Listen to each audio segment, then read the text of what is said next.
Abriendo sus Biblias en el Evangelio de Mateo, capítulo 1, versículos 18 al 25. Evangelio de Mateo, capítulo 1, versículos del 18 al 25. Dice así.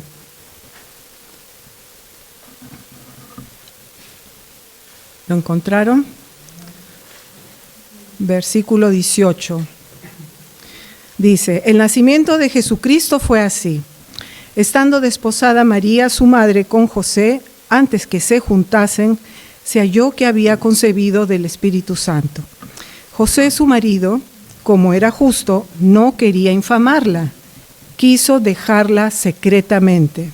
Y pensando él en esto, he aquí, un ángel del Señor le apareció en sueños y le dijo, José, hijo de David, no temas recibir a María, tu mujer, porque lo que en ella es engendrado del Espíritu Santo es. Y dará a luz un hijo y llamará su nombre Jesús, porque él salvará a su pueblo de sus pecados. Todo esto aconteció para que se cumpliese lo dicho por el Señor por medio del profeta cuando dijo, he aquí, una virgen concebirá y dará a luz un hijo y llamará su nombre Emmanuel, que traducido es Dios con nosotros. Y despertando José del sueño, hizo como el ángel del Señor le había mandado y recibió a su mujer. Pero no la conoció hasta que dio a luz a su hijo primogénito y le puso por nombre Jesús.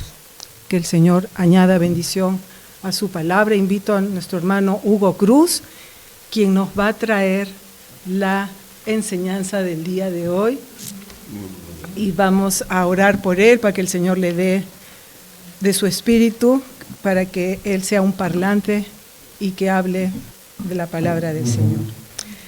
Padre Santo, aquí te presentamos a tu siervo Hugo para que lo uses, Señor. Tú sabes, él se ha preparado con tu palabra y tu palabra en sí habla sola, Señor. Así que usa a nuestro siervo Hugo, dale paz, tranquilidad, para que pueda enseñarnos, Señor, lo que Él ha descubierto, la maravillosa palabra y enseñanza que Él ha descubierto y que nos la pueda transferir, compartir, Señor. En el nombre de Jesús, amén. Amén. Muy buenos días para todos, las personas presentes, las personas que están en línea, por Facebook, por internet.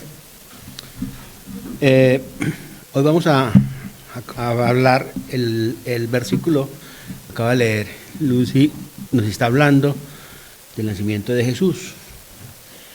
Pero hoy vamos a no hablar de Jesús, sino vamos a destacar la labor que hizo su padre, que hizo José.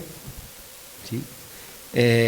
Como ya lo había dicho Lucy, ese es el trabajo detrás de bambalinas. Lo que dicen en la televisión, en los programas, dicen el trabajo detrás de cámaras.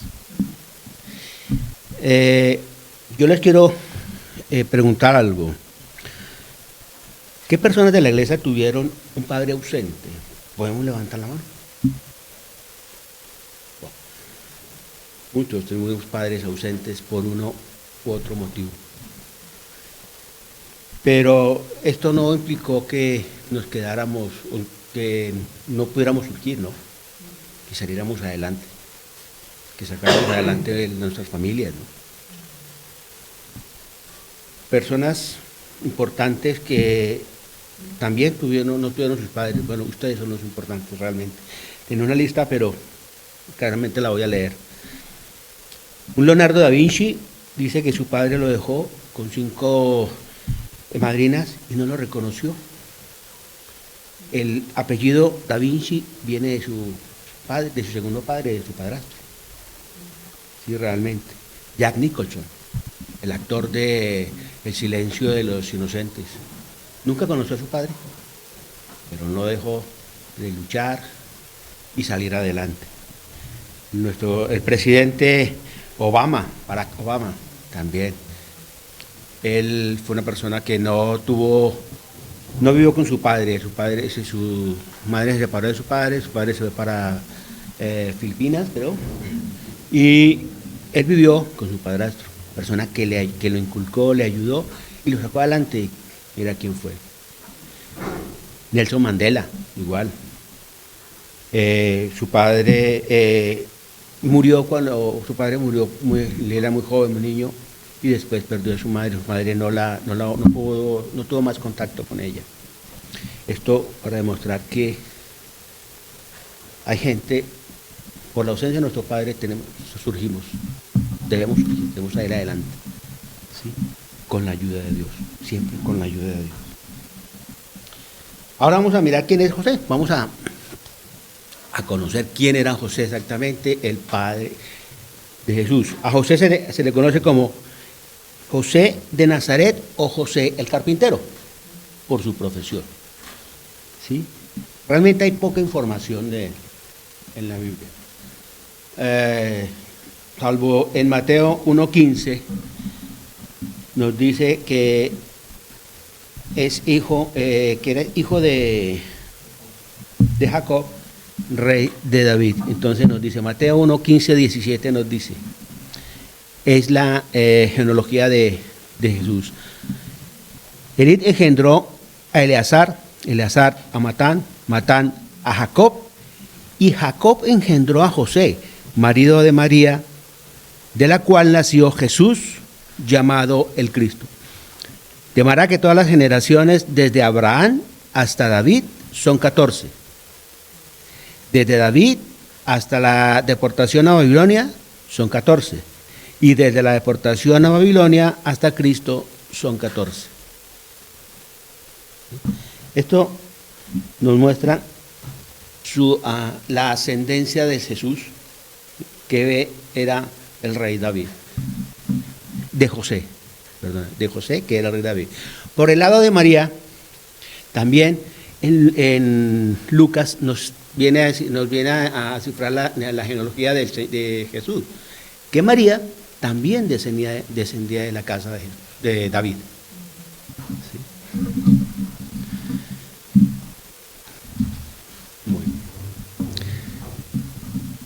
Se dice que José nació en Belén, de Judá, hacia el siglo I antes de Cristo, y murió hacia el siglo I después de Cristo, en Nazaret de Galilea. ¿Cuál era su profesión? José era un carpintero, lo dice en Mateo 3:55 y Marcos 6:3. Vamos a leer Mateo 3:55. Nos dice, refiriéndose a Jesús.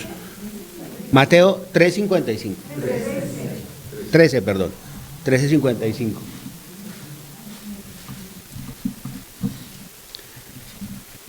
Nos dice, Mateo 3:55 nos dice, ¿no es este el hijo del carpintero? ¿No se llama su madre María y su hermano Jacob, José, Simón y Judas? En este versículo nos dice, nos está individualizando a Jesús. O sea, nos lo identifica como Jesús. Y nos lo individualiza como el carpintero, hijo de María. Una cosa es identificarlo y otra cosa es individualizarlo. Me voy a explicar. Aquí en la iglesia, hasta hace unos días teníamos a 3 personas con el mismo nombre. Estaba Carlos Cabrera, Carlos el pastor y Luis Carlos, el técnico que tenemos ahorita manejando el internet. ¿Sí? Entonces, cuando las personas decíamos, no es que Carlos maneja la parte técnica. Y la gente decía, ¿cuál Carlos? ¿Carlos Cabrera o Carlos el pastor? Entonces, para identificarlo, para individualizarlo, decíamos Luis Carlos, que es la persona que está manejando el equipo. Cuando hablamos de Carlos, el otro Carlos, decíamos, ¿Carlos cuál? ¿El mexicano? Entonces, dábamos referencia. Eso es lo que nos están diciendo aquí con respecto a Jesús. ¿Quién es este? El hijo. ¿Jesús quién era? El hijo del carpintero. el hijo de María, el hermano de. Entonces, identificamos plenamente a Jesús. Se dice que José era un carpintero, era un artesano, vivió en Nazaret, en un pequeño pueblo de Galilea, de Baja Galilea. Esto nos lo dice, ya lo dije, que en Marcos 3:55. También podemos deducir que José era una persona corpulenta, joven, era un oficio bastante fuerte el del carpintero. Se cree que podía estar entre los 15, entre los 18 a 20 años, porque María tenía aproximadamente entre 14 y 15 años, ¿sí? Por su trabajo, debe ser una persona bastante fuerte, porque recordemos las casas anteriormente, su estructura era en madera, eran con troncos fuertes, y si era carpintero, tenía que tener bastante fuerza.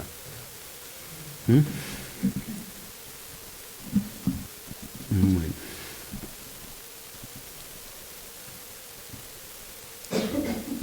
Nos dice que también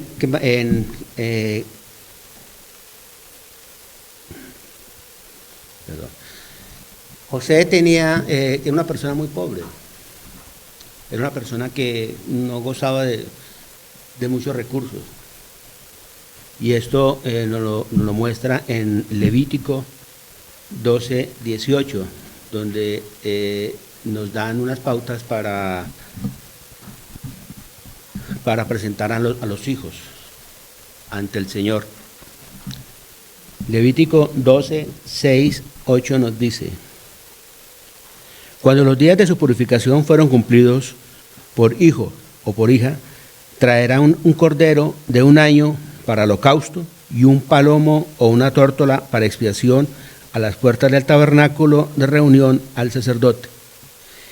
Y él los ofrecerá delante de Jehová y hará expiación por ella y será limpios de flujo de sangre. Y esta es la ley para la que diera a luz hijo o hija. Y si no tiene lo suficiente para un cordero, tomará entonces 2 tórtolas o 2 palominos, uno para el holocausto y otro para expiación, y el sacerdote hará expiación por ella y serán limpios. Esto nos dice que al presentar José 2 tórtolas era porque realmente no tenían muchos recursos, eran gente que era muy pobre. ¿Sí? ¿Cuál es la importancia de recalcar con respecto a la descendencia de José con respecto al linaje del rey David? Es que la tradición judía decía que el Mesías debía descender del rey David. Por eso la Biblia nos trae esa genealogía completa. ¿Sí?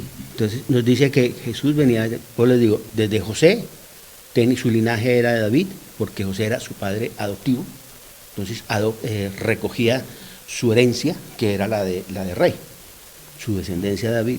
Y por un lado de María igualmente traían su descendencia.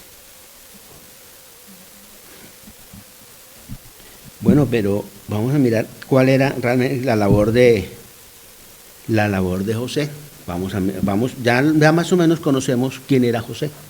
Ahora vamos a ver su labor. La Biblia es clara en mencionar que María quedó embarazada cuando ya se encontraba comprometida con José, pero antes de haber tenido alguna relación con él. José y María habían hecho un compromiso esponsal, estaban comprometidos, en cierto modo estaban casados, pero faltaba lo que nosotros llamamos la fiesta, o sea, faltaba la reunión familiar, lo grande, ¿sí? Entonces, no la podía conocer sino hasta después de la fiesta, ¿sí? Donde se hacía una ceremonia. Fue en ese momento, en ese espacio, el lapso entre el ser esposados, el ser casados, y la fiesta que ella quedó embarazada, ¿sí? Por el Espíritu Santo. Entonces la duda viene, Jesús por eso, José por eso duda. Dice, ella me ha traicionado, si no, ¿cómo va a estar embarazada si no ha conocido hombre? ¿Sí?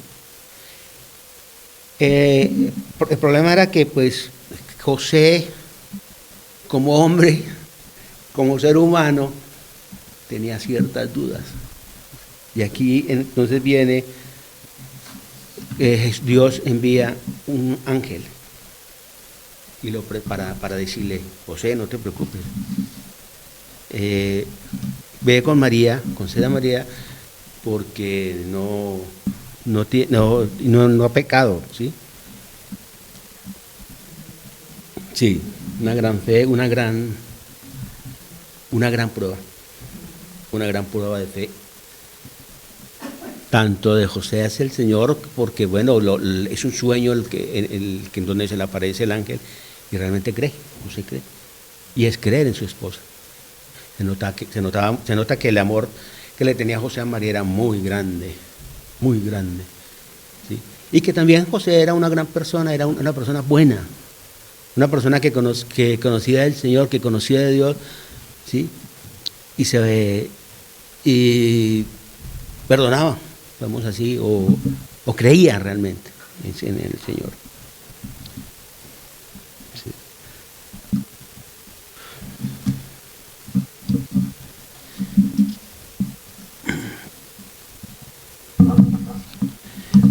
José intentó o quiso dejar a María, pero entonces volvió a pensar, si la dejo, quería dejar ella en silencio, calmado, o sea, sin hacer mucho escándalo, porque es que había un gran problema, que es en Deuteronomio, vamos a Deuteronomio 22, 23, 24. La ley castigaba fuertemente la infidelidad, ¿sí? Nos decía, si hubiera una muchacha virgen desposada con alguno o algunos se hallara en la ciudad y se acostara con ella, entonces los sacaréis a ambos a la puerta de la ciudad y los apedraréis y morirán. La joven porque no dio voces en la ciudad, y el hombre porque humilló a la mujer de su prójimo. Así quitarás el mal de entre en medio de ti. Ya María se estaba arriesgando, y que la pudieran apedrear, la pudieran matar. Lo mismo José pensó en eso, ¿sí? Era tanto el amor que dijo, no quiero que muera, quiero que llegue conmigo, ¿sí? Ese es el amor, ese es el ser bueno, esa parte buena de José, ¿sí? Bueno, José después viene y nos dice, después de que el ángel se presenta, José acepta y se va, y se esposa o sea, vive ya con María sin tocarla, porque le habían dicho que no podía tocarla sino hasta después que tuviera a su hijo, que naciera Jesús. Gran amor, nuevamente, que demuestra José. El tener a su esposa ahí al lado y no poder tocarla, ¿sí? Ese temor a Dios también se demuestra allí, ¿sí? Después viene la ida a Belén. El monarca, el rey Herodes, da la orden para que se empadronen y hagan el censo, y tienen que viajar José y María hasta Belén para poderse empadronar. Ahora, debió ser un viaje terrible, con una María embarazada, a punto de dar a luz, ¿sí? Y que no existían ni trenes, ni buses, no había Uber, ¿sí? Debió ser una travesía muy grande. Y José seguía, continuaba con María, continuaba con su hijo que estaba por nacer. Ese amor sigamos mirando el amor de José por María, sigamos mirando la entrega que tenía, ese trabajo que estaba haciendo José. Fue tan duro la situación que cuando llegan a Belén no encuentran establo, no encuentran sitio donde quedarse, solamente un establo. Nace Jesús de la forma que todos lo conocemos, en un establo, con medidas insalubres, con una situación muy difícil, pero sigue José delante de él, sigue José luchando por su familia, por su esposa, por esa mujer que ama y por ese hijo que ya me imagino yo que lo quería igual, su hijo, ¿sí? Y de hecho lo está demostrando con todas sus actitudes. Sigue adelante el Señor, José con su familia. Después de esto, como estamos siempre enfocándonos, no a Jesús, sino a José. José llega, luego del nacimiento de Jesús en Belén, José lo lleva a Jerusalén para presentarlo al templo. Esto está en Lucas 2, 21, 23.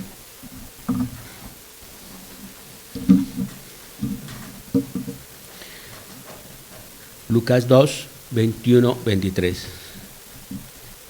Y nos dice: cumplidos los 8 días para circuncidar al niño, le pusieron por nombre Jesús, el cual le había sido puesto por el ángel antes de que fuese concedido. Cuando se cumplieran los días de la purificación de ellos, conforme a la ley de Moisés, le trajeron a Jerusalén para presentarle al Señor. Como está escrito en la ley del Señor, todo varón que abriere la matriz será llamado santo al Señor. Lo presentan allí, ya después lo presentan en el templo al Señor, y es allí donde colocan la tórtola. Él da como ofrenda las 2 tórtolas. Después de esto, José lleva siempre a su hijo a celebrar la Pascua. Y eso nos lo dice Lucas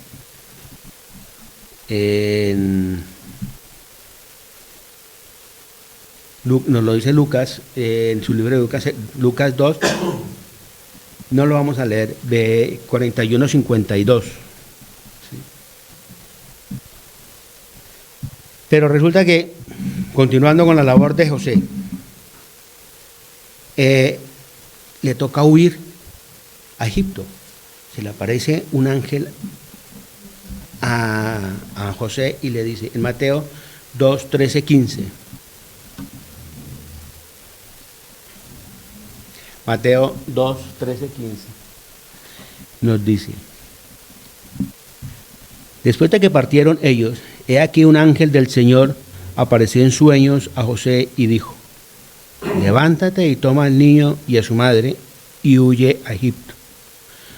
Permanece allá hasta que yo te diga, porque acontecerá que Herodes buscará al niño para matarlo.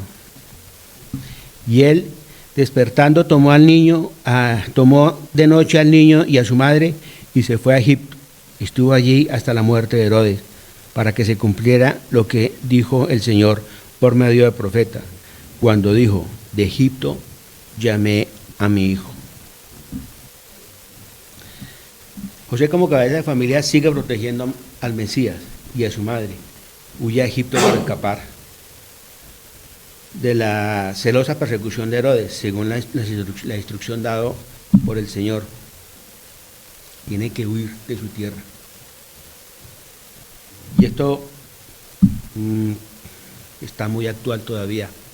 Nosotros vemos todos los días en las noticias cómo la gente tiene que huir, lo difícil que debió ser el huir para tratar de conservar la vida, porque lo estamos viviendo todos los días. Lo estamos viendo en los noticieros cuando el pueblo ucraniano está saliendo, tiene que salir de su tierra, dejando todo por una guerra para salvar su vida. Me duele el alma cuando yo veo a esas familias caminar por esos caminos de desechos por esas carreteras con este frío tan terrible para tratar de salvar su vida a esta gente ucraniana, a estas familias ucranianas. Cuando salimos de Colombia, igual nos da tristeza, le da una tristeza salir y dejar todo. De aquí la mayoría somos de una u otra forma refugiados, algunos por violencia, otros por situaciones económicas, por diferentes situaciones, pero en esta época es cuando más comenzamos a sentir esa falta de nuestra patria, de nuestras familias. Hemos dejado mucho atrás, nuestros padres, nuestros hermanos, nuestras familias, nuestros tíos, muchos de los abuelos. Es duro. Pueden imaginar lo que vivió Jesús, lo que vivió José con sus hijos, con su hijo y con su esposa, llegar a un sitio donde no tenemos nada, no había nada, donde estaban sin dinero, sin trabajo, quizás sin idioma, como estuvimos muchos aquí, pero había que seguir luchando, y hay que seguir luchando por nuestros hijos, porque José lo hizo por su hijo y por su esposa, por su familia.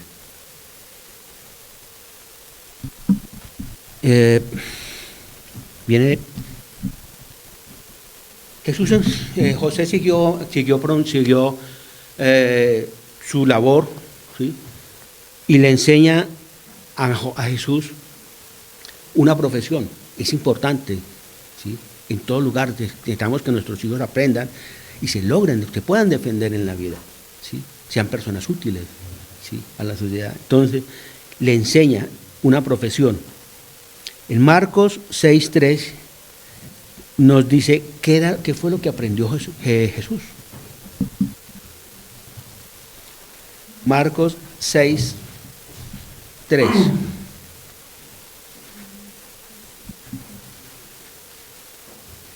Marcos 6:3 nos dice: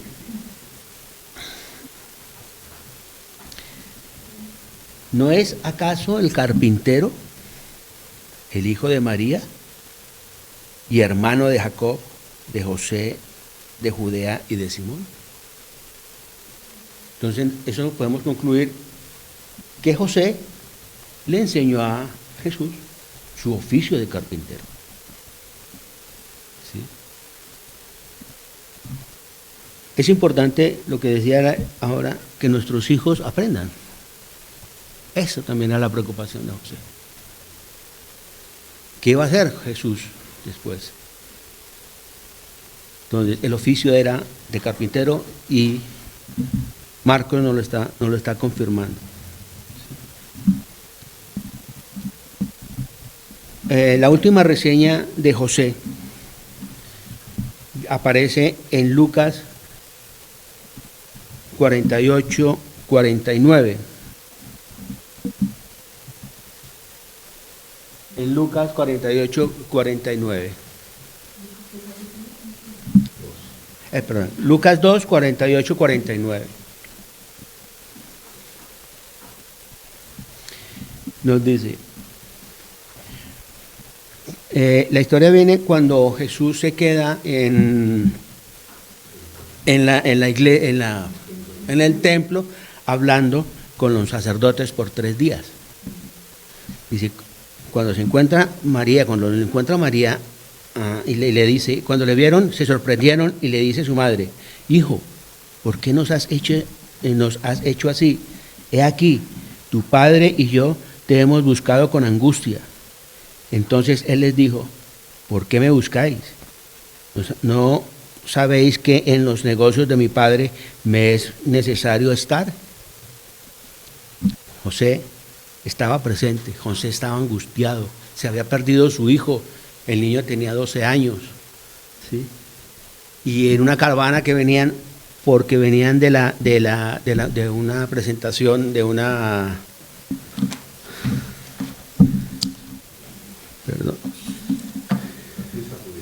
fiesta judía. Venían de una fiesta judía y se habían perdido. Tú puedes imaginar un niño tan pequeño, perdido por una carretera. ¿Qué edad tiene, Fanny, tu niño ni grande? 11 años, más o menos. Niño tan chico perdido en una gran ciudad. El susto debe ser enorme, la angustia debe ser terrible. Y 3 días, me imagino yo esa angustia de María, esa angustia de José, que se fueron, porque ellos ya habían partido, ya habían salido, estuvieron preguntando por las familias, si lo habían visto, no lo habían visto, y entonces se tuvieron que regresar 3 días, ¿sí?, caminando para de nuevo regresar y poder unirse a la caravana. Una angustia, un trabajo grande, una angustia terrible, terrible la que debe haber vivido José. Esa fue la última reseña realmente que tenemos de José. No volvimos a escuchar más de José, no lo volvimos a encontrar en la Biblia. ¿Sí? Entonces, a pesar de los pocos detalles que se puede conocer con seguridad se puede conocer de seguridad de José, es que fue un padre amoroso, fue un padre cuidador, fue un padre que trataba de cumplir legalmente las leyes, ¿sí?, judías, ¿sí?, que era un padre de una gran calidad humana, fiel y obediente al Señor. De eso sí lo podemos atestiguar en la Biblia. Esa lucha constante, día a día, por sacar adelante a su hijo y de proteger a María también. ¿Sí? Realmente fue una gran labor que realizó Jesús. Tamaña responsabilidad que le dio el Señor a José, perdón. Tamaña responsabilidad que le dio Dios a José para proteger a su hijo. Gran responsabilidad.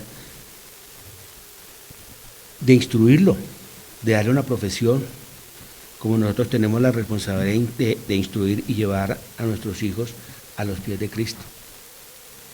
Pero lo más interesante de esto es que, de esta labor, es que él hace su labor y desaparece. Se desaparece de la escena. Recordemos que solo los apóstoles Lucas y Marcos hacen una corta reseña de José. No sabemos nada de su trasegar de la vida, después de que Jesús cumplió los 12 años, no sabemos nada de cómo murió. Lo único que sabemos es que realizó una gran labor con Jesús, pero sin ninguna recompensa histórica. Verdaderamente un trabajo detrás de bambalinas, detrás de cámaras. El objetivo de este tema es resaltar el papel que desempeñan algunas personas en la Biblia, quienes hacen parte de los planes de Dios y no reciben gloria de los hombres, pero llegaron a ser muy importantes, como es el caso de José, el padre de Jesús.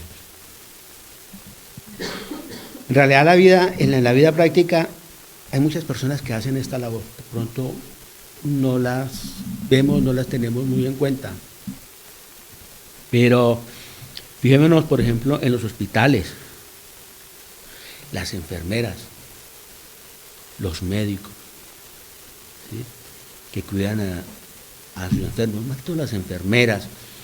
Yo veo la labor de una enfermera muy grande, el atender a una persona enferma, una persona que no se puede mover, el tener que limpiarla, bañarla, en muchos casos cambiarle los pañales, ¿sí?, una persona adulta. Esa labor, lo único que les puedo decir es que tiene que ser con amor.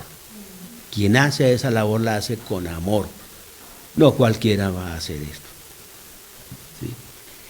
La labor de lo mismo en los asilos de ancianos, en los Altersheim, es una tortura. Y triste también, porque yo recuerdo a mi hijo mayor, Diego Andrés, que cuando entró a trabajar, él trabajaba en la clínica Highlander y él estudió hotelería. Entonces, él tenía que manejar la parte de comidas, pero a veces se relacionaba con las personas del piso donde él trabajaba. Él trabajaba en el área de terminales, o sea, las personas que iban allá a morir. Es duro, Él muchas veces me llamaba, me decía, ay papá, conocí un señor muy querido, un señor muy chévere, estuvimos hablando, pero se murió, pero se partió, pero falleció.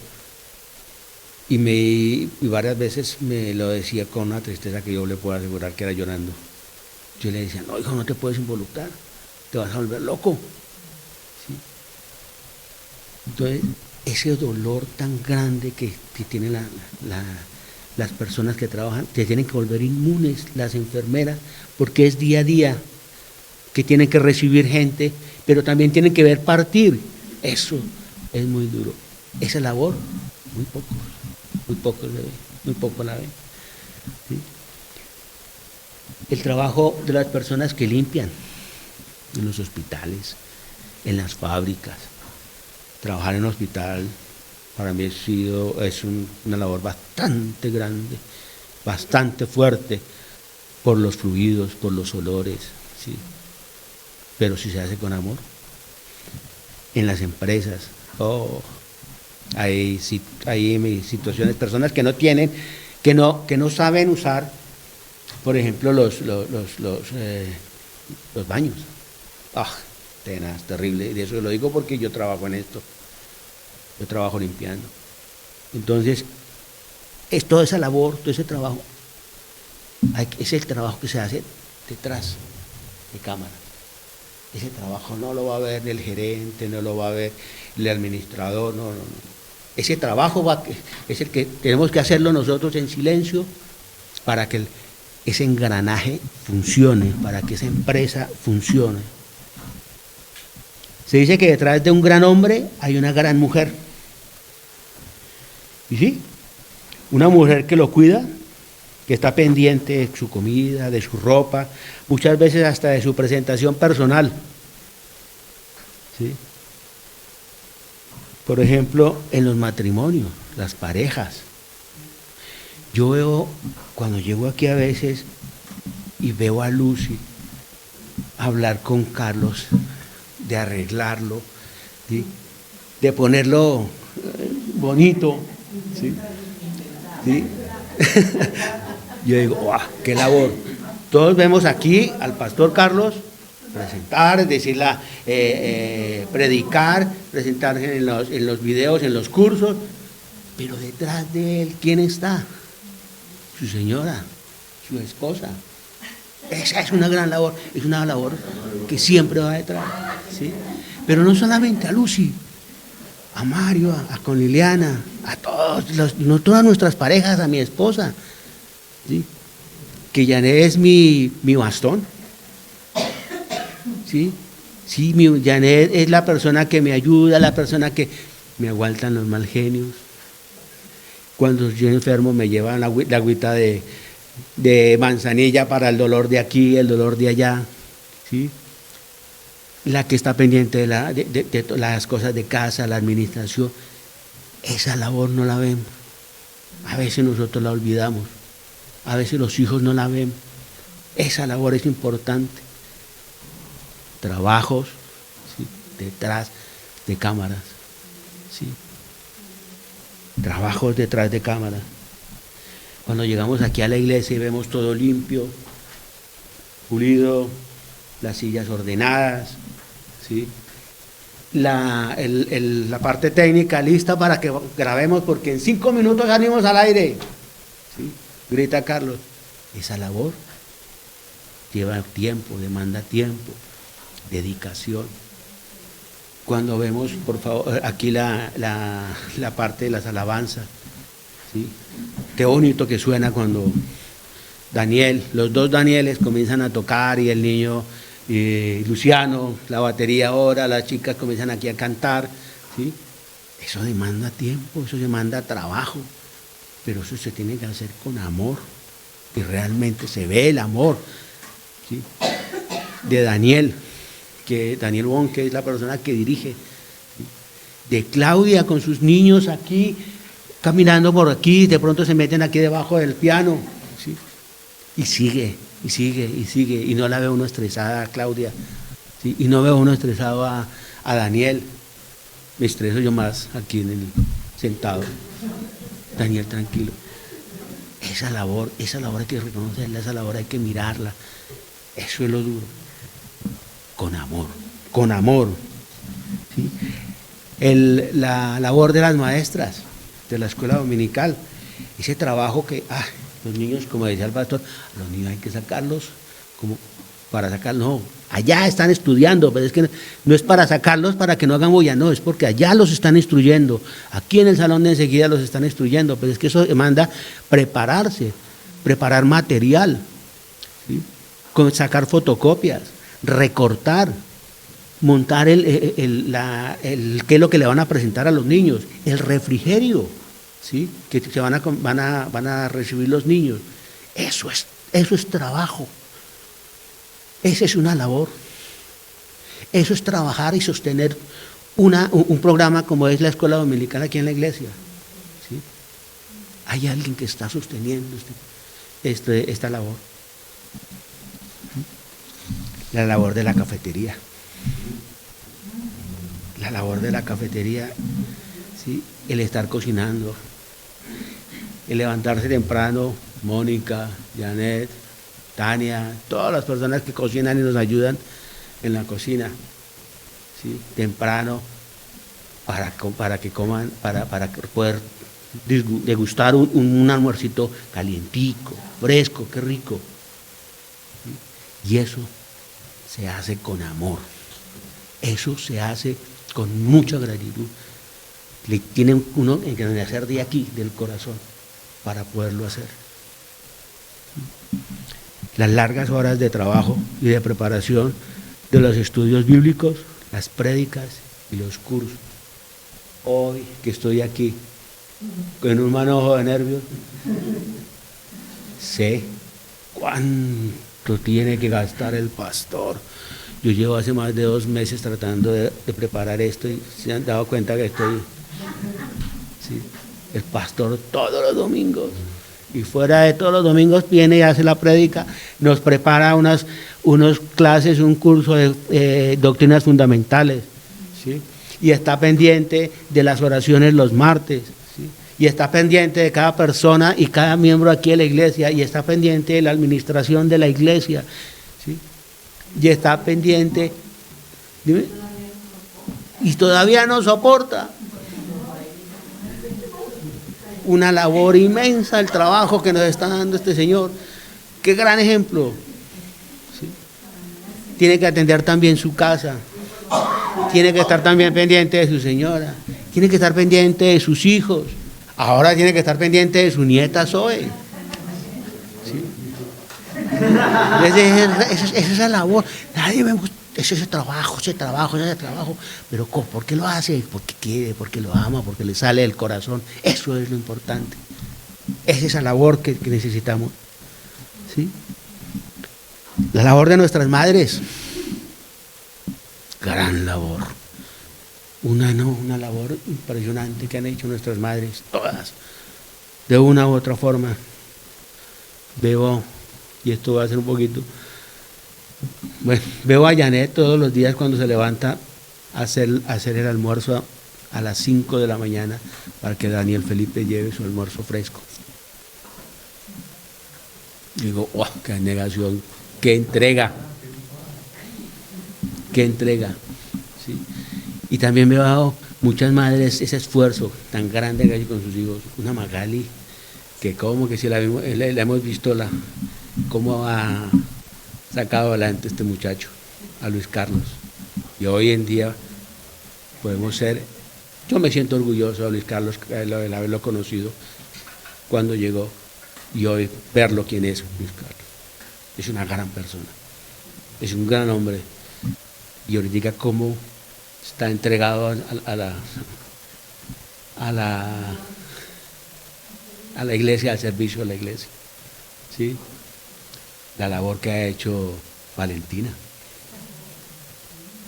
esa gran labor, ese apoyo tan grande que tiene Luis Carlos de Valentina.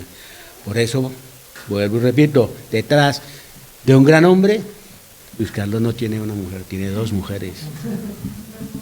Sí, 2 mujeres apoyándolo. Sí. Esa labor silenciosa y callada Las labores silenciosas, labores calladas, que no hacen ruido y no dan protagonismo, pero son engranajes fundamentales para la vida, sin duda. En Corintios, vamos, 1 Corintios 15, 58 nos dice. 1 Corintios 15, 58.